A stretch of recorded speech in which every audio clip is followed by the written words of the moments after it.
네, 오늘도 예배를 드리는 이 자리와 또 우리 성약의 모든 식구분들의 가정 가운데 하나님의 임재와 영광이 충만할 수 있기를 간절히 축복합니다.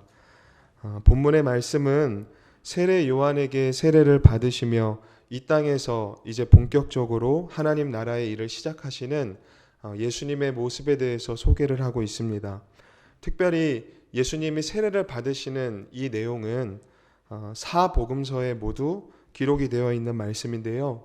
오늘 이 사복음서에 기록된 이 장면에 대해서 소개하는 말씀들을 우리가 하나씩 비교를 해보면서 예수님께서 세례를 받으셨다라는 것이 우리에게 어떠한 의미를 가져다 주는지를 살펴보고 또 이 말씀이 우리에게 주시는 교훈과 또 은혜가 무엇인지를 함께 나누고자 합니다. 지난주에 함께 살펴본 대로 세례 요한이 전했던 회개의 메시지를 듣고 많은 사람들이 요단 강가로 나와왔습니다. 자신의 죄에 대해서 자복하고 회개를 하였고 또 세례 요한은 이들에게 물로 세례를 주었습니다. 세례라고 하는 것은 죄인이 하나님 앞에서 자신의 죄를 회개하고 그 회개의 표로서 죄를 씻어 정결하게 하는 예식입니다. 바울은 이 세례에 대해서 갈라디아서 3장 27절에 누구든지 그리스도와 합하기 위하여 세례를 받는 자는 그리스도로 옷 입었느니라 라고 말씀합니다.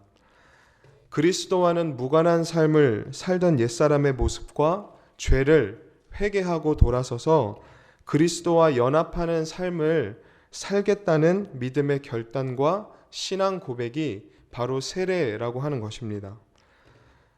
그렇다면 이 세례에 있어서 가장 중요한 것은 무엇일까요? 바로 회개다라는 것입니다. 회개가 없는 세례는 있을 수 없다라고 말할 수 있는 것이죠. 세례 요한 앞으로 나와왔던 이 수많은 사람들도 자기들의 죄를 회개했을 때 세례 요한으로부터 세례를 받았습니다. 그런데 오늘 본문을 시작하는 이 13절의 말씀을 보니까 예수님께서 이 세례를 받기 위해서 갈릴리 나사렛으로부터 요단강 하류까지 먼 길을 걸어서 오셨다라고 마태가 기록을 하고 있습니다. 이 13절의 말씀을 좀 곰곰이 묵상해 보면 우리 안에 한 가지 의문점이 아마 생기실 것입니다. 그것은 예수님께서 세례를 받으러 오셨다라는 것은 그렇다면 예수님에게도 회개할 필요가 있다는 것인가? 예수님에게도 죄가 있다라는 것인가? 라는 질문이 우리 안에 생기게 될 것인데 여러분은 이에 대해서 어떻게 생각을 하시나요? 잘 알고 계시는 대로 예수님은 실제로 요한에게 세례를 받을 필요가 없는 분이십니다. 히브리서 기자가 예수님에 대해서 증언하기를 히브리서 7장 26절에 보면 이러한 대제사장은 우리에게 합당하니 거룩하고 악이 없고 더러움이 없고 죄인에게서 떠나 계시고 하늘보다 높이 되신 이라 라고 예수님에 대해서 고백을 하고 있습니다. 다시 말씀드리면 예수님은 죄가 없으신 분이시다라는 것이죠. 악이 없으시고 더러움이 없으시고 거룩하신 분이시다라는 것입니다. 그래서 예수님은 회개하실 필요가 없고 세례를 받으실 필요가 없는 분이시다라는 겁니다. 그래서 오늘 본문에서도 14절에 이어지는 말씀을 보시면 이 세례 요한이 예수님을 알아보고 예수님을 이렇게 말리는 장면이 나옵니다. 제가 주님께 세례를 받아야 되는데 어떻게 예수님께서 저에게 세례를 받으러 오십니까? 라고 말하고 있는 것을 확인할 수 있는데 이 세례 요한의 반응에 대해서 예수님께서 말씀하시기를 15절에 보시면 우리 15절 말씀 한번 같이 읽어보겠습니다. 이 15절을 보시면 예수님께서 세례 요한에게 세례를 받으셔야만 하는 이유에 대해서 분명한 이유에 대해서 지금 밝히시고 계시는데 15절 말씀 우리 한번 함께 읽어보도록 하겠습니다. 시작. 예수께서 대답하여 이르시되 이제 허락하라. 우리가 이와 같이 하여 모든 의를 이루는 것이 합당하니라 하시니. 예수님은 세례를 받으셔야만 하는 이유에 대해서 모든 의를 이루는 것이라고 말씀을 하셨습니다. 이 구절에 대해서 공동 번역본은 우리가 이렇게 해야 하나님께서 원하시는 모든 일이 이루어진다라고 번역을 해 놓았습니다. 다시 말씀드리면 하나님께서 원하시는 모든 일을 이루시기 위해서 예수님께서 세례 요한 앞으로 나아가셔서 세례를 받으셨다라는 것이죠. 그렇다면 하나님께서 원하시는 일이라는 것이 무엇일까요? 하나님께서 원하시는 일이 무엇인지 우리가 알기 위해서는 이 본문의 말씀에 대해서 동일하게 기록하고 있는 요한복음 말씀을 우리가 좀 같이 살펴봐야 되는데요. 요한복음에 보면 세례 요한이 예수님께 물로 세례를 베풀어야 하는 이유에 대해서 이렇게 밝히고 있습니다. 요한복음 1장 31절에 나도 그를 알지 못하였으나 내가 와서 물로 세례를 베푸는 것은 그를 이스라엘에 나타내려 함이라 하니리.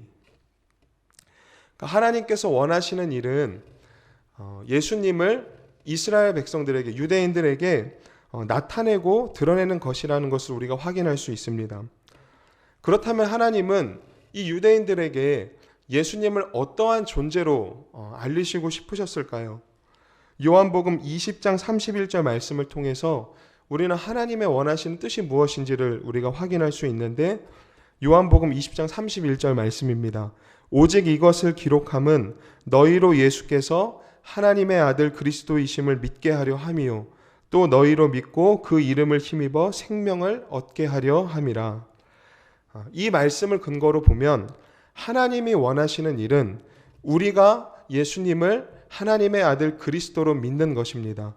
그리고 그 믿음으로 인해서 예수님의 이름을 힘입어서 생명을 얻는 것입니다. 결국 예수님이 오늘 마태복음 본문 말씀을 통해서 말씀하신 모든 의를 이루는 것이라는 것은 우리를 죄에서 구원하는 하나님의 의를 말씀하고 계신 것이다라는 것이죠. 그러니까 예수님은 죄가 있으셔서 세례를 받으신 것이 아닙니다. 죄인인 우리를 구원하시기 원하시는 하나님의 뜻을 이루시기 위해서 세례받기를 자청하셨다라는 것입니다.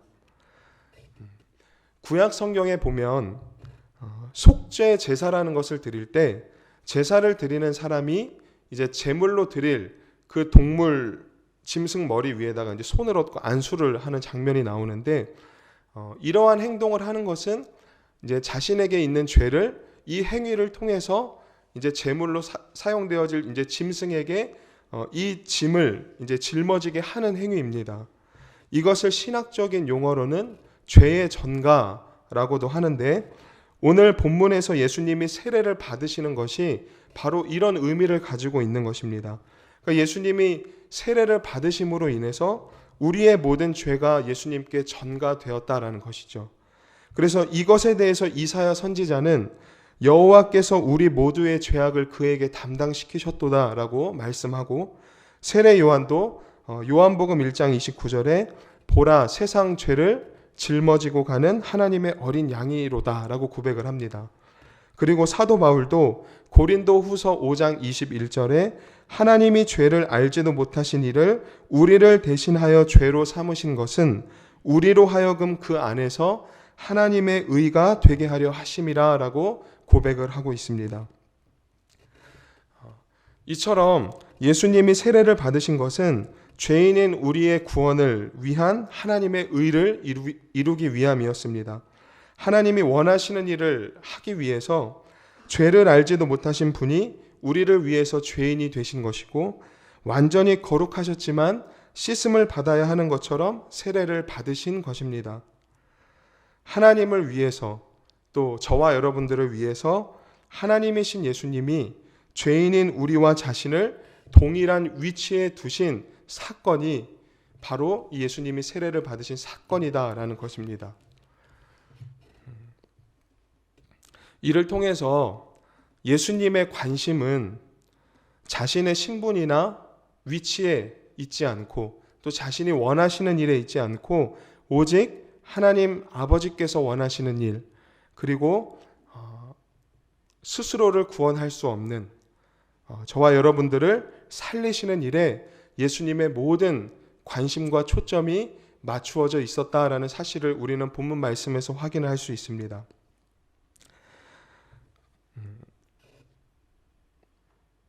이렇게 세례를 받으신 예수님에게 성령이 임하시고 하늘의 음성이 이제 들려지는데요. 16절과 17절의 말씀입니다. 본문 16절과 17절의 말씀을 우리 다시 한번 같이 읽어보도록 하겠습니다.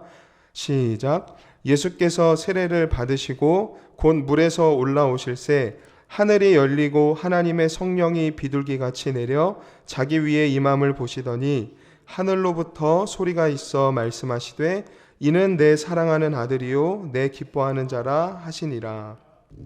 아멘. 성령께서 예수님께 임하신 이 현상과 또 하늘에서 음성이 들려지는 이 현상은 예수님이 이제부터 하나님의 진정한 아들로서 이 세상의 구원을 가져올 하나님 나라의 사역을 구체적으로 시작하실 것을 확증해지는 그런 현상입니다. 특별히 16절의 말씀에 대해서 마가복음에 하늘의 갈라짐이라는 표현을 더해서 이것이 이 예수님께서 세례를 받으시는 사건이 마치 예수님이 십자가에서 죽으신 후에 성전의 성소와 지성소를 막는 휘장이 찢어지는 모습을 떠오르게도 하는데요. 결국은 예수님께서 세례를 받으신 이 사건을 시작으로 하여서 하나님과 우리 사이에 막혀 있었던 그 담이 허물어지고 다시 한번 우리가 하나님 앞으로 나아갈 수 있는 이 길이 열려지게 되었다라는 것입니다. 결국 예수님께서 세례를 받으신 이 사건은 하나님께서 인정하시고 기뻐하신 뜻을 이루신 사건이었습니다. 예수님은 하나님이 원하시는 일이 무엇인지를 알고 계셨습니다. 이에 겸손히 자신을 낮추셨고 자신을 비우셨고 그 일을 감당하셨습니다. 그 결과로 방금 전에도 말씀드렸지만 다시 한번 우리로 하여금 하나님 앞에 나아갈 수 있는 그 길을 열어주셨다라는 것이죠. 말씀을 정리하겠습니다. 우리 오늘 본문 15절 말씀 다시 한 번만 좀 같이 읽어보겠습니다. 15절 말씀입니다. 시작. 예수께서 대답하여 이르시되 이제 허락하라. 우리가 이와 같이 하여 모든 의를 이루는 것이 합당하니라 하시니 이에 요한이 허락하는지라. 아멘. 우리가 이와 같이 하여 모든 일을 이루는 것이 합당하니라. 결국 이 예수님의 말씀을 우리가 깊이 묵상해 보면 예수님께서 하나님을 얼마나 깊이 사랑하셨는지, 또 예수님께서 저와 여러분들을, 죄인된 우리들을 얼마나 깊이 사랑하셨는지를 알 수 있는 말씀인 것입니다. 오늘 이 말씀을 대하는 이 시간에 또 저와 여러분들 가운데 나를 깊이 사랑하시는, 나를 사랑하시기로 작정하신, 나를 생각하시는 그 예수님의 깊은 마음이 다시 한번 우리 안에 깨달아지고 경험되어지고 우리의 심령이 이 하나님의 크신 사랑으로 다시 한번 충만해지는 은혜가 있기를 간절히 축복합니다. 아울러서 예수님께서 우리에게 보여주신 이 겸손의 삶의 모습처럼 우리의 삶 또한 내가 원하는 일에 초점이 맞춰지기보다는 하나님이 원하시는 일이 무엇인지, 하나님이 기뻐하시는 일이 무엇인지에 우리의 삶의 초점이 맞추어져서 또 우리의 삶의 결이 하나님의 뜻에 맞추어져서 우리도 예수님처럼 우리의 삶을 통해 하나님의 의를 이루어가는 삶을 살아갈 수 있기를 주님의 이름으로 간절히 축복합니다. 물론 우리는 하나님의 의를 이룸에 있어서 연약함이 있습니다. 그러나 하나님은 우리의 마음의 중심을 아주 귀하게 보시는 하나님이십니다. 우리는 연약하기 때문에 하나님의 의를 이룰 수는 없지만 우리의 마음 중심에 그럼에도 불구하고 나는 하나님이 원하시는 일을 하기를 원합니다. 하나님의 뜻을 이루기를 원합니다. 이 고백이 우리의 마음의 중심에 있다면 하나님은 그러한 우리의 마음의 중심을 인정해 주시고 기뻐해 주실 것입니다. 오늘 17절 말씀에서 예수님께 축복해 주신 그 말씀처럼 저와 여러분들에게 내 사랑하는 자야, 내 기뻐하는 자야라고 말씀해 주시면서 우리를 그렇게 인정해 주시면서 우리가 하나님의 뜻을 행하는 삶을 살아갈 수 있도록 우리에게 성령의 충만한 은혜를 하나님께서 허락해 주실 것입니다. 우리는 이 사실의 소망을 두고 우리에게 주어진 삶 가운데 하나님이 원하시는 일, 아까 우리가 살펴보았던 것처럼 예수님을 하나님의 아들 그리스도로 믿는 일과 그 믿음으로 인하여서 생명을 얻는 일을 힘써 살아가는 저와 우리 모든 식구분들 되시기를 주님의 이름으로 간절히 축복합니다. 그렇다면 우리가 실제적으로 우리의 삶 속에서 어떻게 이 말씀을 구체적으로 적용하며 또 살아갈 수 있는가? 하나님의 뜻은 생명을 살리고 또 생명을 구원하는 일에 있다라고 말씀을 드렸습니다. 코로나 상황이 이제 겨울부터 시작이 돼서 이제 어느덧 날씨도 따뜻해지고 또 이제 새싹이 피고 또 이제 봄꽃이 피는 이 시기까지 이제 종식이 되지 않고 쭉 길게 이어져 오고 있는데, 지난주에도 이제 주일 예배를 마치고 이제 집으로 돌아가는 길에 이제 그 한강 시민공원을 이제 이렇게 보면서 갔는데, 날씨가 아무래도 따뜻해지니까 또 벚꽃이 피니까 사람들이 이제 꽃 구경을 하러 많이 나와 있는 것을 확인을 했습니다. 그리고 뉴스에서도 이 상황은 종식이 되지 않는데 사람들은 이제 계속 밖으로 나오려고 하고 어떻게든 활동을 하려 하니까 활동을 자제해 달라, 이 상황이 종식될 때까지는 조금만 기다려 달라, 이렇게 이야기하는 어떤 뉴스들도 많이 있는데요. 우리가 정말로 하나님이 원하시는 일에 관심을 가지고 또 생명을 살리고 구원하는 일에 우리의 모든 초점을 맞추고 있다라면 혹여나 우리의 마음속에 이 길어지고 해결되지 않는 상황으로 인해서 조금은 무뎌지는 마음도 찾아오고, 또 나에게 실제로 이 상황이 일어나지 않으니까 나와는 조금은 상관없는 일로 이렇게 여겨질 수도 있지만, 이럴 때일수록 우리는 이 상황이 빨리 종식이 될 수 있도록 예방수칙을 더 철저하게 우리가 준수하면서 혹여나 나로 인해서, 나의 부주의로 인해서 다른 누군가가 피해를 받지 않도록 하는 일에 우리는 힘써야 할 것입니다. 또 무엇보다 우리의 신앙을 지키는 일, 또 우리의 믿음을 세워 나아가는 일에 우리가 더욱 힘써야 할 것입니다. 가정에서 모여서 예배를 드릴 때 우리가 빨리 모여서 예배를 드리고 싶은 마음도 있겠지만, 가정에서 주어진 상황 속에서 가족들과 함께 모여서 우리가 더 신령과 진정으로 예배를 드리면서 하나님의 뜻은 무엇인지 하나님의 은혜에도 초점을 맞추고 주어진 예배를 잘 감당할 수 있어야 되겠고, 개인적으로는 또 말씀과 기도의 자리에 나아가서 자신의 신앙을 세워가는 일, 예수님을 나의 구주로 하나님의 아들 그리스도로 더욱 믿는 그 믿음을 세워가는 일에 우리가 힘써야 할 것입니다. 이렇게 우리의 신앙과 우리의 믿음이 세워져야 우리의 가정도 살게 되는 것이고 우리 교회도 살게 되는 것이고 이 세상도 살게 되는 것입니다. 우리의 삶을 통해서 예수님이 증거되어 줄 수 있도록, 그래서 내가 더욱더 물론 힘이 들고 지칠 수도 있겠지만 예방을 하면서 준수하는 일에 우리가 더 힘쓰고 우리의 신앙을 지키는 일을 힘써 나아갈 때에 하나님께서 우리의 삶 속에 은혜를 주시고 우리의 삶을 통해서 다른 누군가를 살리시는 하나님의 뜻을 이루어 가실 것이고, 또 코로나 이 상황도 하나님의 때에 종식이 되게 해주실 것을 다시 한번 우리의 가슴 속에 믿음으로 확신을 가지시고 한 주간도 주신 말씀대로 하나님의 의를 이루는 일에 우리의 모든 삶의 초점을 맞추고 우리의 삶의 결을 같이 하며 은혜로운 삶을 살아가시는 복된 한 주를 보내시기를 주님의 이름으로 간절히 축복하며 기도합니다. 시간 함께 기도하시겠습니다. 살아계신 아버지 하나님, 오늘도 말씀을 통해서 다시 한번 우리의 삶 속에 하나님이 원하시는 일이 무엇인지를 알게 하여 주시고, 또 우리 각자에게 또 개인에게 하나님이 원하시는 일이 무엇인지를 깨달아 알게 해주심에 감사드립니다. 오늘 예수님께서는 세례의 주체가 되시는 분께서 하나님의 일을 위해서 또 우리를 살리시기 위해서 기꺼이 자신의 신분과 위치를 버리시고 자신을 비우시고 낮아지심으로 세례를 받으시며 하나님의 뜻을 이루시고 우리가 하나님 앞에 나아갈 수 있는 그 길을 열어주셨던 것을 확인하였습니다. 우리가 이 말씀을 깊이 새기고 예수님께서 보여주신 그 삶의 모습대로 우리의 삶도 예수님이 걸어가신 그 길을 따라 걸어갈 수 있기를 간절히 소망합니다.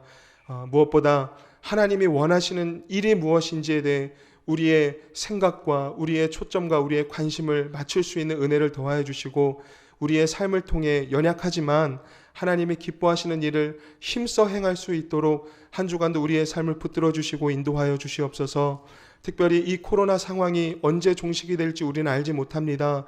이 시간이 길어질수록 우리의 마음도 지쳐만 가고 무뎌져만 가고 또 안일하게 생각하는 마음도 찾아올 때가 있습니다. 그러나 우리는 예수를 믿는 자로서 생명을 살리는 일을 우리가 더욱 소중히 여기고 또 귀하게 여길 수 있기를 원합니다.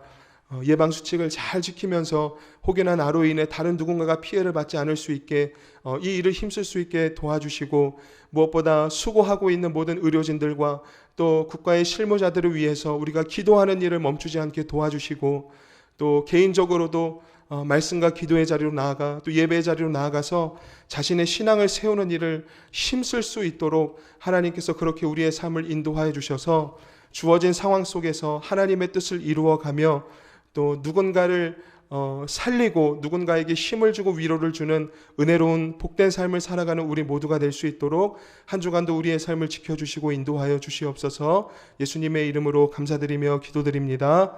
아멘.